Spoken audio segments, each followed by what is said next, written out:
हिस्ट्रोस्कोप द्वारा हाँ, हाँ। यूट्रस वूम जो होता है, ओके। बच्चेदानी जो होती है महिला की, हम्म। उसके अंदर जाकर के आई ट्राई टू डायग्नोज आखिरकार यह लाइनिंग कहाँ से थिकन्ड है, किस हम्म। एरिया से थिकन्ड है।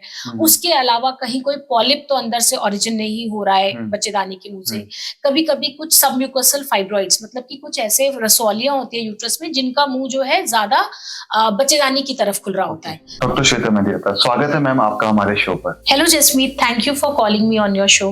मैम, स्पेशली गायनेकोलॉजी के इस सफर की बात करूंगा। क्योंकि इसमें सफर इसलिए कि बाय द टाइम गायनेकोलॉजी एक इतनी चेंजेस आ चुके हैं कि आज के टाइम में लेडीज में एक स्पेशल टॉपिक जो मैं आज लेके आया था आपके लिए कि दैट डीएनसी को लेके काफी चर्चा रहती है लेडीज के बीच में कि आज मेरी डीएनसी सर्जरी होने जा रही है। तो एक्चुअली में ये डीएनसी है क्या चीज, मैं इसके बारे में थोड़ा सा डिटेल में जानना चाहूँगा। जसप्रीत, ये वर्ड ना बड़ा ही कॉमन है डीएनसी, लेकिन डीएनसी एक्चुअली होता क्या है? ये एक सर्जरी ही होती है जो 5 से 7 मिनट की होती है। बहुत ही सिंपल सी सर्जरी होती है कहने को तो ये, लेकिन लोग इससे डरते बहुत ज्यादा है। इसका पूरा नाम होता है dilatation. D stands for dilatation और सी स्टैंड्स फॉर क्यूरेटाज। अब ये डीएनसी भी ना 2 तरीके की होती है। एक तो ये डायग्नोस्टिक होती है, मतलब कि जानने के लिए कि एक इंसान का, एक औरत का, एक महिला का वूम यानी कि उसकी बच्चेदानी जो है वो ठीक है या नहीं है। दूसरा curettage, C stands for curettage, वो होता है थेरेपेटिक, मतलब कि ट्रीट करने के लिए। ठीक है, तो वो की जाती है ताकि उसको क्लीन करके उस टिश्यू को भेजा जा सके हिस्टोपैथोलॉजी के लिए। अगेन लोग डीएनसी को कंफ्यूज करते हैं डीएनई से। तो डीएनई जो होता है वो होता है डायलिटेशन। डी उसमें डायलिटेशन ही होता है, लेकिन क्यूरेटाज की जगह वो इवैक्यूएशन होता है। तो वो जब मिसकैरेजेस किसी के हो जाते हैं तब अगर यही प्रोसीजर को किया जाता है तो उसे सक्शन एंड इवैक्यूएशन या डायलिटेशन एंड इवैक्यूएशन के नाम से जाना जाता है। सर्जरी जो है वो एक टाइम पीरियड तक, मतलब एक एज का बाद रहता है। जी बिल्कुल बिल्कुल। तो अगर मैं डीएनसी की बात करूं तो वो एक गायनेकोलॉजिकल प्रोसीजर है जो कि बहुत ही कारणों से किया जाता है।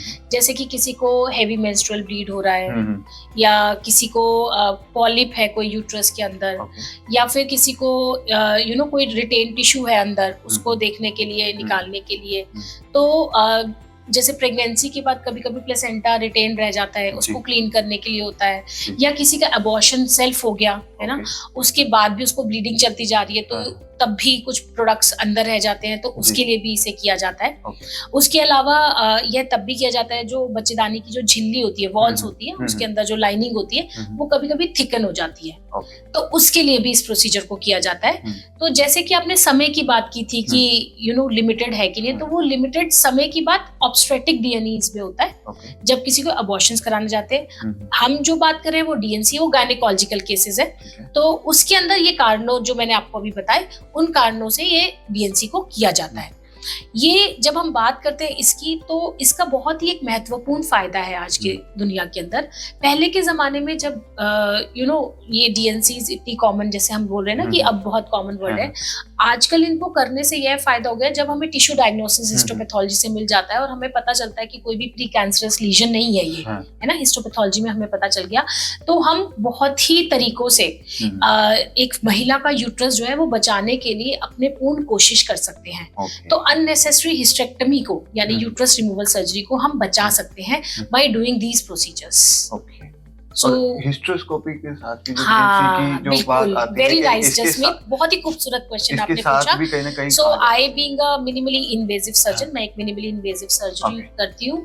तो उसमें क्या होता है, मैं दूरबीन द्वारा यानी कि हिस्ट्रोस्कोप द्वारा यूट्रस वूम जो होता है, बच्चेदानी जो होती है महिला की, उसके अंदर जाकर के आई ट्राई टू डायग्नोज आखिरकार यह लाइनिंग कहाँ से थिकन्ड है, किस एरिया से थिकन्ड है।